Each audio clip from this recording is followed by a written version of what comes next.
Well, I'm free, free falling. No, I shouldn't sing. I have a sense of freedom, Samuel, because we are on Trekyards. We can talk about whatever we want because it's our show. Welcome back, guys. He's Commander Cockings. He's got a Foley.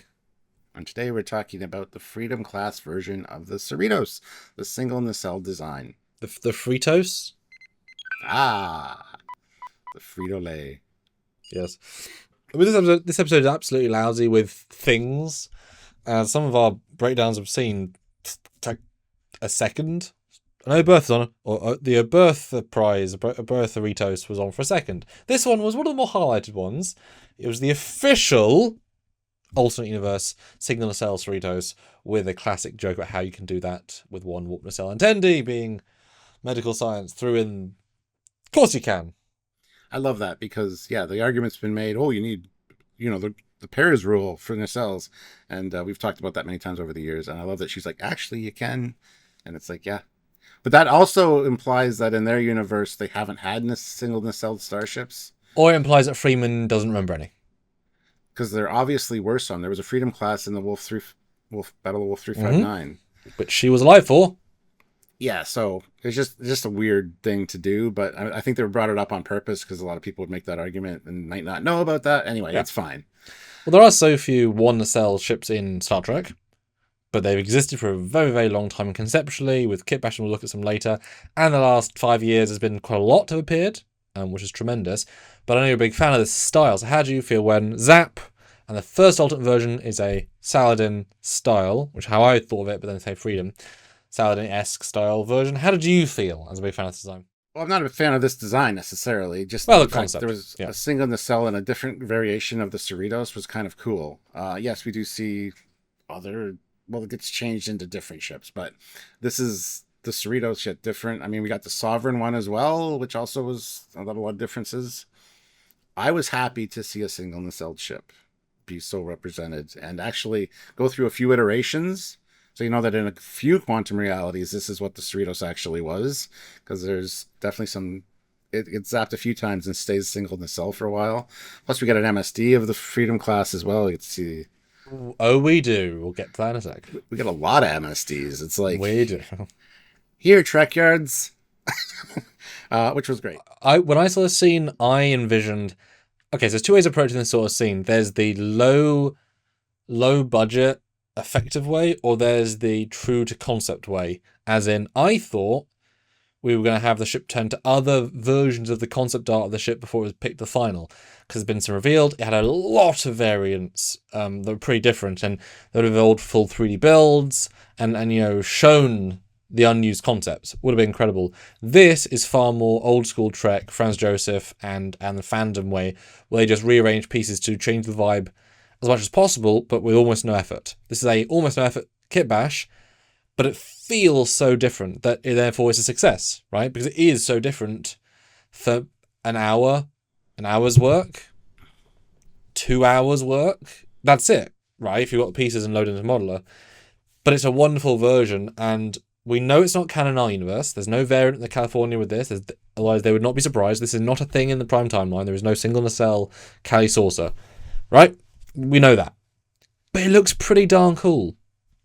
Like, I think also the nacelle looks better as a single. Like, the amount of detail on the nacelle feels like we always thought it might have a shell that's missing because it's an older ship or whatever. Like, the fact that it's so detailed works well with it being the star of the nacelle show.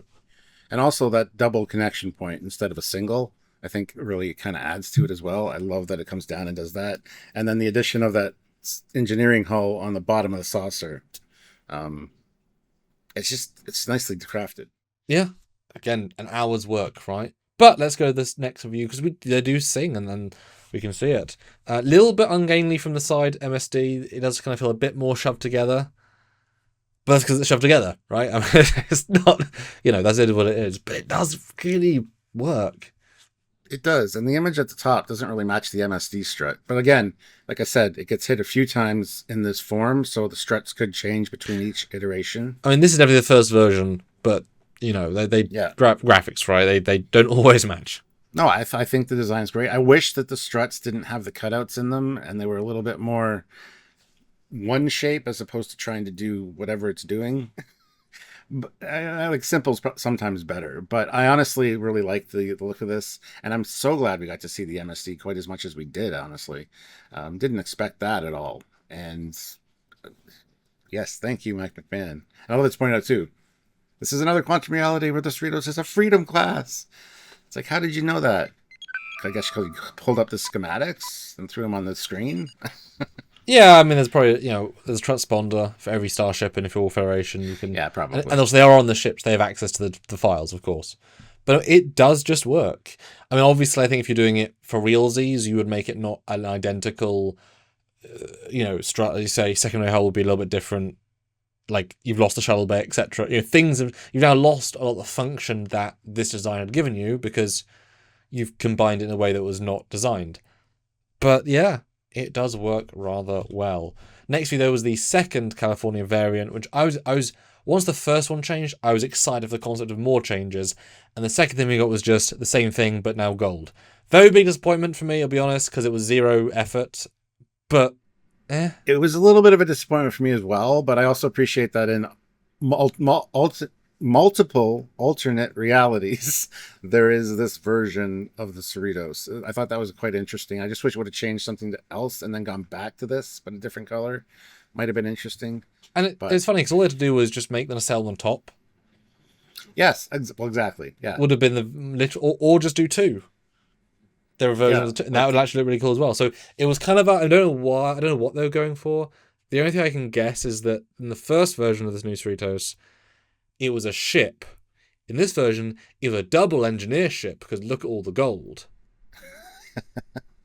It could have.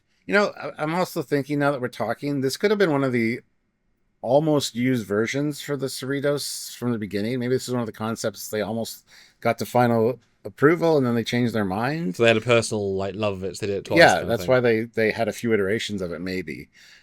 I mean, that's something that I would probably do if I had a ship that almost made the cut. Yeah, kind of they looked through sketches and said, what's the easiest ones we can kit bash to be at least close?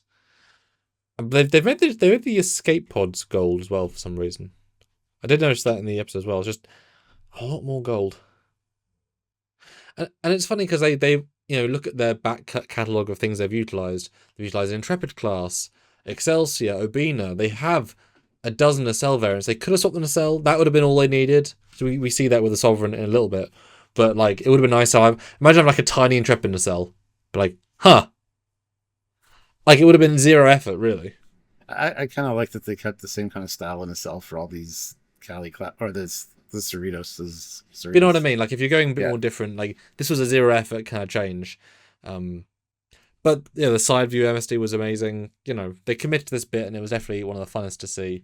But let's look a little bit at the canonical things we've got in recent years. Yes, they introduced a fully canon Saladin-esque ship in Stranger Worlds, as basic as it was, and this is the Eaglemoss model render of the Freedom class as seen in TNG. This is the licensed version, which they copied the model. So there are two canon ones down below, and I've got third canon but not prime Saladin Freedom variant. I love that you did this, because last night on my first reaction, somebody said, "Oh, I can't wait for the Freedom class comparison video from Trekyards." I'm like, "Oh, we'll definitely have to do that." And without talking to you, here we are. As if I've done this for 10 years or something. Yeah. A lot of episodes of it. No, yeah. And it's funny because I prefer the Cerritos version with the double struts to either one of these. But they could have just gone the single strut route. And this, sure, there's some kind of thing on the bottom of the Niagara class that could be considered a secondary type hull. But... Yes, Stuart. Yes, this is very small. It's a janitor's closet and a deflector dish, yeah. Yeah. But no, I mean, it's just, it's great to have another class of ship that, you can make a model of now and spend your money on. It would be so interesting if you took an Eaglemoss when they made them and then try and gently rip it apart and make this and see how it looked. Because you could do it. There's no new pieces. You could do it. Yeah. No, it's really nice to see three of these in canon. But, Stuart, it is worth mentioning, of course, the fourth version, the OG, the Saladin. That is a Star Trek Online-esque render from Donnie, who now is from Otoy. Because that's the four you think of, even if it's not actually canon. It sort of is, but mostly isn't. Like, mostly isn't, but it's one we'll think of. So that shows the four versions, and it's great when you do this comparison because you've now got the not JJ, Stranger Worlds version, which has the cutout for no particular reason, and you got the TNG one, which has a few more additives, the TOS, which is just TOS pieces. They all take it really different, but they all have wonderful similarities. Yeah. It's always great when you get more ships. So just having something new and cool is great. The Saladin or the Saladin, however you pronounce it, was a Franz Joseph design, and one of my loves because it's one of the ones I grew up with as an alternate ship. So I just love that nod or the homage to a single nacelled ship. Well, it's what I said in a previous thing we did recently. It's the 2S Saladin. It's a almost no effort kit bash that radically changes everything about the feel of the ship. So that's why it's so successful. It just feels so different while being the same. Now, it kind of makes you wonder what the Saladin looked like with the Cerritos style struts, because I don't know if I've seen that version before. You're almost adding a new iteration, adding the secondary hull into the bottom. I've not seen that. I mean, it's not radically different, but it would change the feel quite a lot. Yeah, absolutely. Yeah. It's fun to see this many just here, isn't it? You kind of forget they all exist. It's like, oh yeah, we've got some single cells in canon and not kind of. But yeah, so let us know your single-minded thoughts in the comment section down below. Place a bet as to when it'll be in Star Trek Online. Within a year. There you go. But yeah, comment down below what you thought about this ship design, and if there's any other single ship designs you can think of that you want to mention down in the comment section, please do so. That's what it's there for. Also, make sure you subscribe to the channel, click the notification bell icon to all so you don't miss any content from us, edited or otherwise, and come join us where we talk about this kind of stuff all the time, because it's what we do. It is, for 10 years, in fact. If you want to help us do another 10 years, then support us via Patreon. If you can, it is monthly, and all goes towards helping us do what we do. Or join the channel on YouTube, same thing, but off YouTube. Or if you want to help us with a live help, then we're doing a live stream with you all fine people. You can super chat your thoughts, comments, questions, or just a hello. We genuinely love the hello, guys. It's always quite nice. Also, with thanks on any video for our entire back catalogue, like 10-year ago video, you could if you're so inclined. And if you do, thank you in advance. That's right. So until next time, he is the one, the only, the single, the lone Commander Calkins. And he is the singular wit of Captain Stuart Foley. Beautiful. Bye, guys.